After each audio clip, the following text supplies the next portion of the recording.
në kujtimet 30 vjet pranë shokut në verë të Sulo Gradecis, që një herë u mendua që humbi, nuk po gjendej. Edhe u vu alarmi se ku, gjithë vila ishte e rrethuar. Kush humbi? Enveri. Nuk po e gjenin në vilë, po. Sipas kujtimeve, po. Humbi s'më kujtohet kjo. Nuk po e gjenin, dhe u futën në bibliotekë dhe e gjenin aty. Kishte vënë një si palto. Po atëherë s'ka humbur tani se në çuditë. Po jo, po kështu thonin ku vajti. Ai ishte në bibliotekë ishte disa orë, që po lexonte. Po ditaret e Enverit? Edhe ato pjesë e bibliotekës kanë qenë. Kur dali fotoja e arkivit shtendor, un kam qenë 4 vjet antar i Këshillit Lart të Arkivave. Dhe ajo mbledhje që do dali pak më vonë është se u morën ditarët, u morën dhe ditarët zanor, që ai bënte edhe regjistrim. Dhe u bën gjithë procedurat që t'i kalonin në arkivit të shtetit. Pra çdo ditë e tij ishte e regjistruar. Çdo ditë në Rogjës ishte e regjistruar. Regjistruar me zë. Është akoma?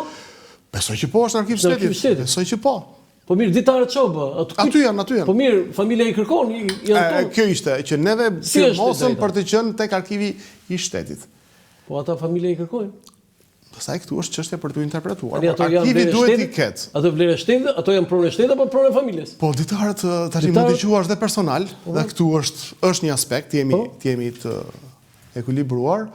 Por është edhe zbërthejnë edhe një pjesë historisë. Pra, gjithmonë historia jonë është me hamendësime, sa kohë nuk ke dokumentit, se neve kemi vuajtur nga mungesa e dokumentacionit. Kështu që arkivi duhet ketë një kopje, minimumi. E ka detyrim? E ka detyrim të kopje. Të kopje sidomos të figurave që kanë bërë historinë, që kanë qenë. Po një dita personal, do e se jep. Po mund të kesh. Se ishte diktator, s'ka lidhje. Ishte, domethënë, lidhet 45, 40 vjet. Ndriçon shumë aspektet. Është pasuri kombëtare në kuptimin që ti do të bësh deshifrimin e shumë amlet pa njohura sipas këndvështrimit të tij. Ajo poema Pashallarët e Kuq, që edhe ajo ka qenë në bibliotekën e Enver Hoxhës. Po. E kujt është pronësia? Dorëshkrimi i Kadares. I bie që ta ketë familja e Kadares, dorëshkrimi është i Kadares. Këtu që ke diskutuar, s'do doja ta mande familja, është pronë kombëtare. Pronë shtetit. Sot me duplikata mund ta mbash, për shembull, mund ta mbash. Do të thonë për gjithë ata që nuk e dinë, dorëshkrimi Pashallarët e Kuq, poema që ishte do zjarr kundër regjimit. Do ditja e parë publike. E kishte në Xhmi Hoxha. Tani, dhe ajo aktualisht është në arkivin e shtetit. Unë ashtu e di. Po, unë ashtu e di. Okej, foto tjetër që mos mbetemi në një. Këtu vim tani te një personazh që ti e ke mikesh, por që është e mbyllur atje te ferma atje. Është Rita Petro, jam unë, është Mimoza Ahmeti dhe Suzana Barvarica. Po, flasim një herë për Mozën. Moza Ahmeti, se ti e ke mike? Po, Moza është fenomen në letërsi. E ndjek atje te ferma? Jo. Pse? Po nuk e ndjek se ti e nje. Nuk është ajo Mozë që në një farë mënyrë është në raport me kolegët. Çfarë luan atje? Jo, Moza është origjinale, por nuk na thot atë që na jep gjatë bisedave tona. Aty thjesht i përgjigjet rrethanave, mendoj unë. I përgjigjet rrethanave të komunitetit aty brenda. Si është Moza? Moza është njeri me një inteligjencë dhe me një ndjeshmëri absolute, është njeri me një kulturë dhe vizion, është njeri me talent. Me talent, ha? Është me talent. Po mirë, çfarë pati atë për Kadaren që ka marrë famën? Po shiko, unë gjithmonë e para punës janë edhe, shiko, marrëdhëniet me shkrimtarët janë sa të shpjegueshme, aq edhe absurde. Edhe nuk i di relatat, sepse nuk kam dëgjuar opinione as nga Kadareja, as nga Moza, në kuptimin që të kem pasur opinione negative. Ka marrë fam të pamerituar. Po fame Kadares, për mendimin tim erdhi nga perëndimi, nuk është se ja çoj shteti jon perëndimit. Po ç'pati Moza me të? Moza xheloze për Kadaren, a mund të flasë Moza? Ambicie mendoj, ambicioze, por xheloze jo, sepse Moza e ka staturën e saj. Edhe Moza është përkthyer në Francë. Do të themi edhe këtë gjë. Moza është përkthyer në Francë, Kadareja është tjetër gjë, Moza është tjetër gjë tani. Mirë, por ne mundsinë e kemi pasur gjithë që të botoheshim jashtë. Dhe këtu nuk ka faj Kadareja nëse ai njihet më shumë. Gjithë jemi të botuar. Jo, 12-13. Janë përkthyer ca, po pyetja ime është, a janë shit në një kopje këta që janë përkthyer? Tani unë di të them që pas Kadares në Francë, më i shituri ka pasur dritroj me Zylon dhe Fatos Kongoli. Fatos Kongoli. Dhe në Japoni nga ndodhe njëra gjë. I ura më bën një mesazh. Jam interesuar shumë thot për Fatos Kongolin. E kam në email. Ç'mendim ke edhe ti? Unë i flas. Atëherë tha unë jam shumë i dhënë pastromarit i humburi.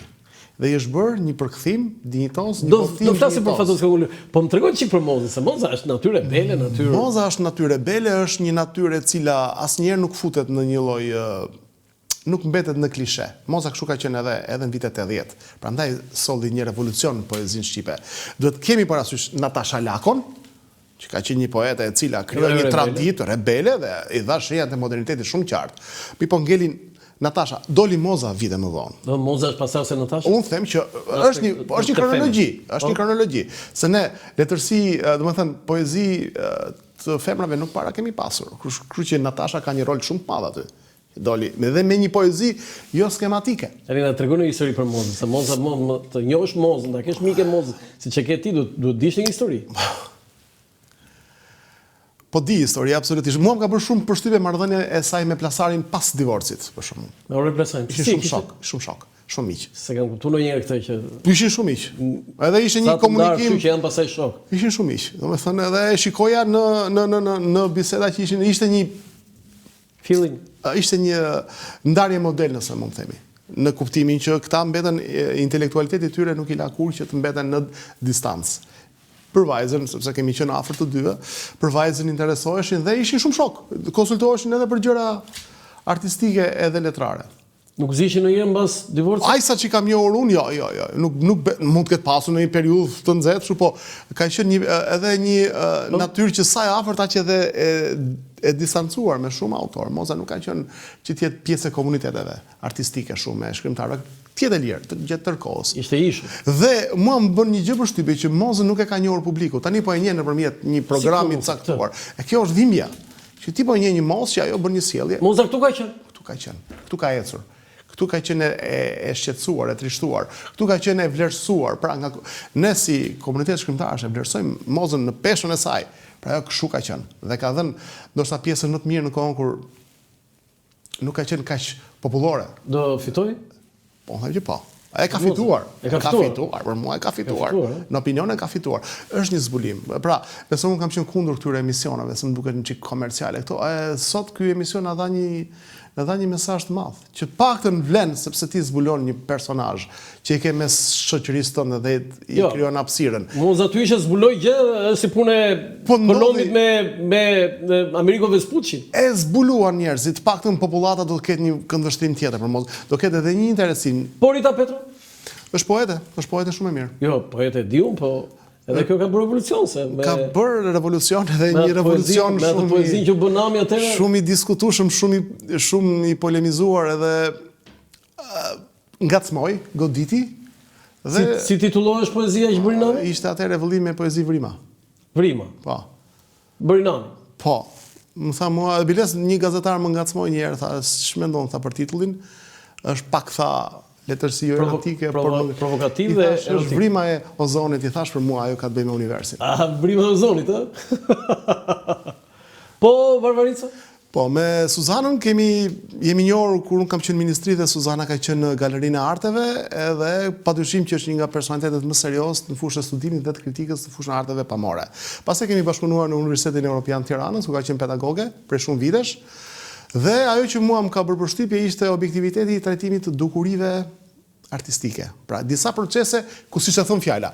Po ka një veçanti që është mbesa e Ramiz Varvaricës, që u vra në lumin e Ebro dhe eshtat i ka akoma atje në luftën e Spanjës, po nuk janë kthyer eshtat. Pse akoma është? Zemër Luani, po. Aty janë eshtat. Ramiz Varvaricë. I ka në Spanjë. Është edhe një këngë, Ramiz Varvaricë. Zemër Luani, komandanti. Dhe ky është mbesa. Mbesa. Foto tjetër. Ben Blushi. Ani, nuk e këtu. Ka bërë një kritik të fortë për Ben Blushin. Po. I kam vënë dhe çmime, mos harroj edhe ndoshta Blushi nuk i kujton çmimet, po ka marrë dhe çmime kur isha drejtori.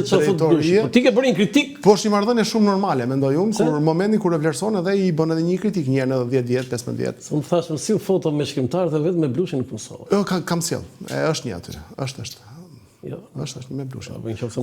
Kur ka marrë çmim, vjet ka marrë parinë e Kanzës dhe ka marrë dhe Ministrinë e Kulturës, isha drejtues atëherë. Unë kam guxuar edhe kam thënë që mbas 20 vjetë do jetë kandidat për çmimin Nobel. Ja kam futur kodun këtu apo?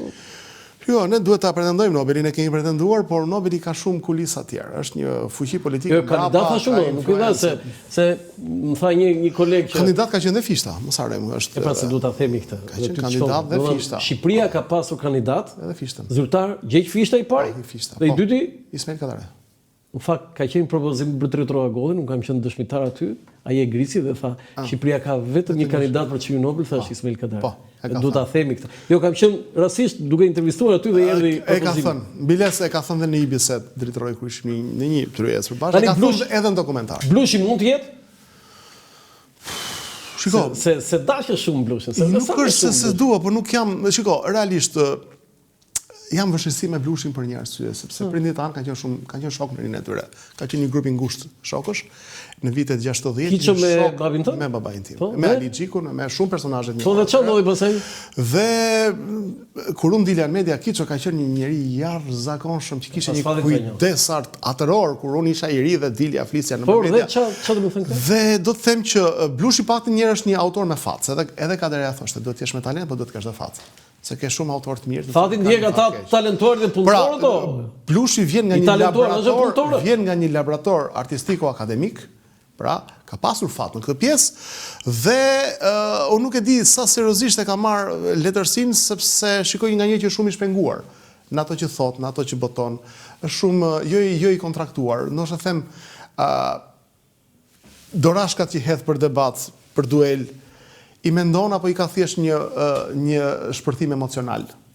Sepse ka tezat forta. Unë nuk i kam rënë se s'ka vlerë si shkrimtar.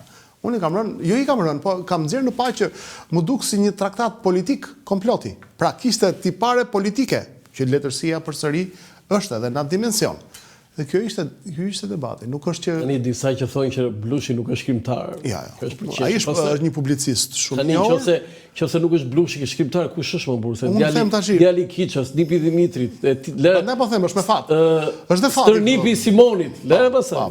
Se fillon Geni fillon që te Simon Shuteri. Les te Shuteri që pjesa artistike nuk është vlerësuar sa duhet. Për shembull është Gurnecka, një libër me tregime jashtëzakonshëm.